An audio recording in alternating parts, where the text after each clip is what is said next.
The December wind cut through the city streets like a sharp blade, carrying snow that had changed from pretty to painful in less than an hour.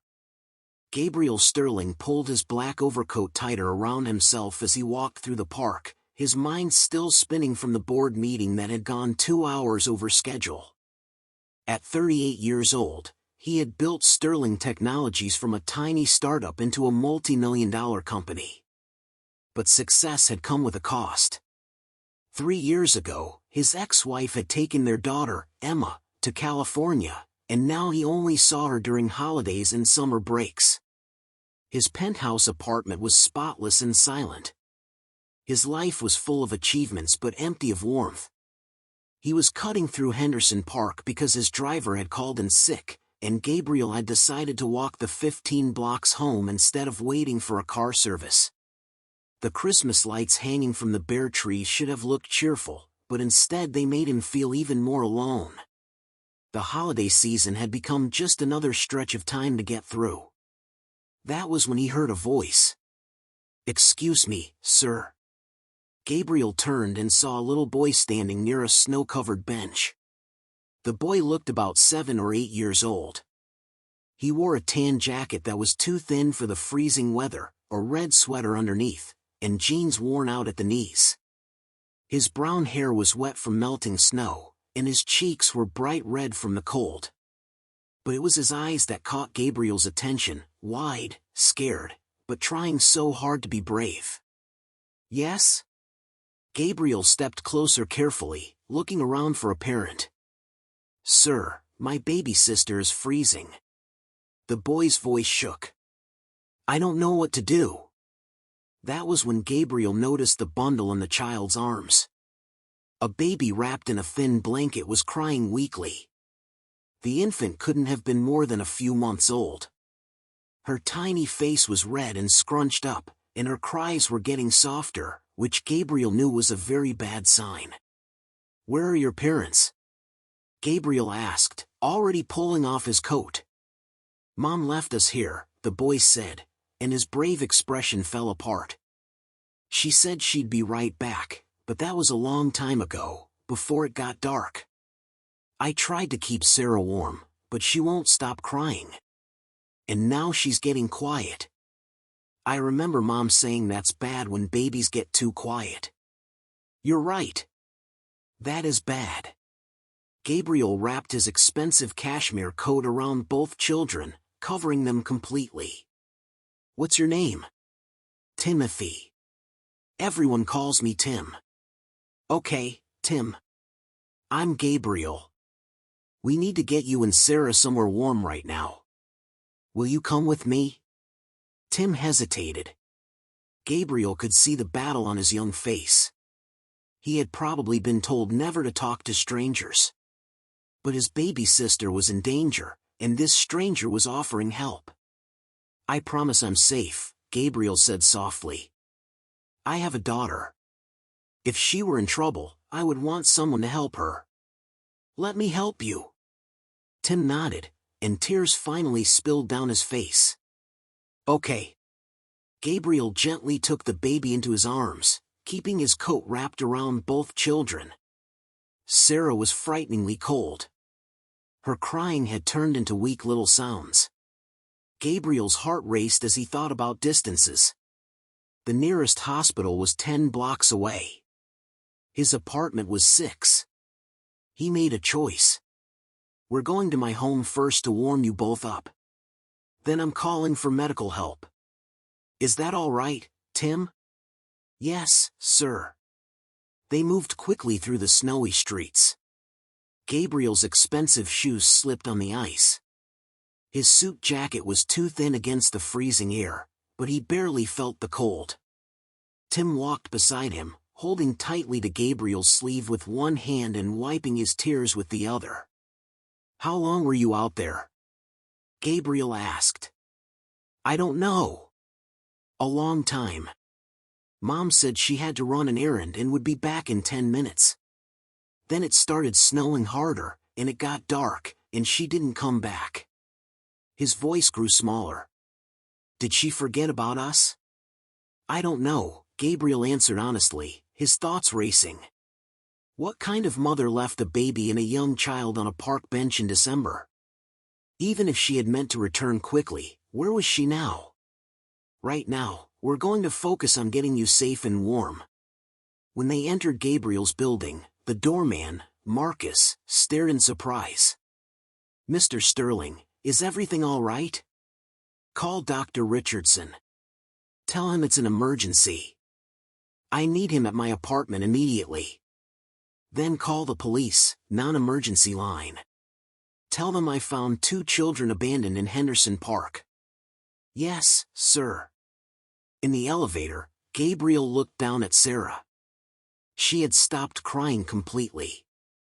Her small body felt limp in his arms. Fear gripped his chest. He had taken a pediatric first aid class years ago when Emma was born, but that felt like another lifetime. His apartment was warm, thank God. He went straight to the living room and gently laid Sarah on the couch, still wrapped in his coat. Tim stood close by, shaking. Tim, I need your help. Can you do that? Yes, sir. Go into that room, that's my bedroom, and bring every blanket you can find. We have to warm Sarah slowly. While Tim ran to get blankets, Gabriel carefully unwrapped the baby. Her lips looked slightly blue, and her breathing was shallow. He gently rubbed her tiny hands to help her blood flow and spoke softly to her. Come on, little one. Stay with me. You're safe now. You're going to be okay. Tim returned with his arms full of blankets. Together, they made a warm nest for Sarah. Gabriel turned up the thermostat, started heating water for warm bottles, and used his phone to time her breathing and heartbeat as best he could. 15 minutes later, the doorbell rang. Dr. Richardson arrived with his medical bag, and soon after, 2 police officers followed. While the doctor examined Sarah, Gabriel sat with Tim in the kitchen, wrapping the boy's cold hands around a mug of hot chocolate. You did everything right, Gabriel said gently. You kept your sister as warm as you could, and you asked for help. That was very brave. Is Sarah going to be okay? The doctor is checking her.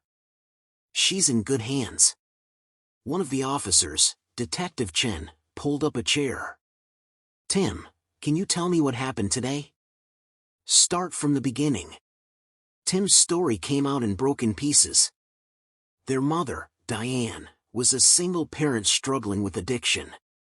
She had been clean for 6 months and trying hard, but recently things had gone bad again. That afternoon, she took them to the park and left them on a bench, saying she would be right back. She took her purse and phone with her. Hours passed. Tim stayed because his mother told him to wait. But when Sarah started crying from the cold and wouldn't stop, he knew he had to find help. You did the right thing, Detective Chen said. Do you have any other family? Tim shook his head. Just Mom and Grandma, but she lives far away. I don't remember where. Dr. Richardson came out of the living room. The baby has moderate hypothermia, not severe. I've stabilized her temperature, and she's responding well. She needs to stay at the hospital overnight for monitoring, but I believe she will recover fully. You found them just in time, Mr. Sterling. Another hour in that cold with those clothes. He didn't finish the sentence. And Tim? Gabriel asked, his hand resting on the boy's shoulder. Cold and exhausted, mild frostbite on his fingers, but he'll be fine with warmth and rest. He's a tough kid. The next few hours passed in a blur. An ambulance took Sarah to the hospital. Tim refused to leave her and clung tightly to Gabriel's hand. I'll go with you, Gabriel said to the officers. Detective Chen nodded. We'll need statements from both of you. The hospital is fine. We're searching for the mother. Tim, do you know her phone number? Tim recited it, and the detective radioed it in immediately. At the hospital, Gabriel sat in the pediatric ward while doctors examined the children. He called his assistant, Maria, and told her to clear his schedule for the next day. He called his lawyer for advice about what might happen next. He even texted his ex-wife to say he might need to postpone Emma's visit that weekend, though he didn't explain why. Tim sat beside him wearing oversized hospital scrubs and wrapped tightly in Gabriel's coat, refusing to let it go. "Mr. Gabriel?" Tim asked softly. "You can just call me Gabriel." "Gabriel, what's going to happen to us? If Mom doesn't come back, where will Sarah and I go?" Gabriel had been wondering the same thing. He knew how the system worked: foster care, group homes, paperwork that could separate siblings if no home could take both. "I don't know," he answered honestly. "But I promise you this. I will make sure you and Sarah stay together. No matter what." Detective Chin returned with news. Their mother had been arrested a few blocks from the park while trying to buy drugs. She barely remembered leaving her children. She was being charged with child endangerment and other crimes. "The children will need placement," Detective Chin explained. "Child Services is overwhelmed, especially this time of year. They're looking for a foster home that can take both kids, but what if I take them?" Gabriel heard himself say. Everyone turned to look at him. "You?" Detective Chin sounded doubtful. "You're a single man with limited recent experience. I have a daughter. I raised her for her first 3 years. I'm not talking about permanently. Just temporarily until Child Services makes a full decision. They're comfortable with me. I have space. I have resources. I can hire help, whatever they need." He looked at Tim, whose face was full of hope. "They've been through enough tonight. Being separated now would only make it worse. Let me help." Detective Chin sighed. "I'll make the call. But this is highly unusual." 4 hours later, after endless phone calls, an emergency home inspection, and Gabriel calling in every favor he was driving home at 3 a.m. with 2 sleeping children in his car. Sarah rested in a hospital-provided car seat. Tim sat beside her, his hand protectively on her carrier. Gabriel looked at them in the rearview mirror and wondered what he had just done. Only 24 hours earlier, he had been worried about a business report. Now he had 2 traumatized children in his care, no clear plan, and a future that had suddenly become very complicated. And yet, for the first time in years, his empty life did not feel empty at all. If this story moved you, share it with someone who believes that one brave choice can change everything.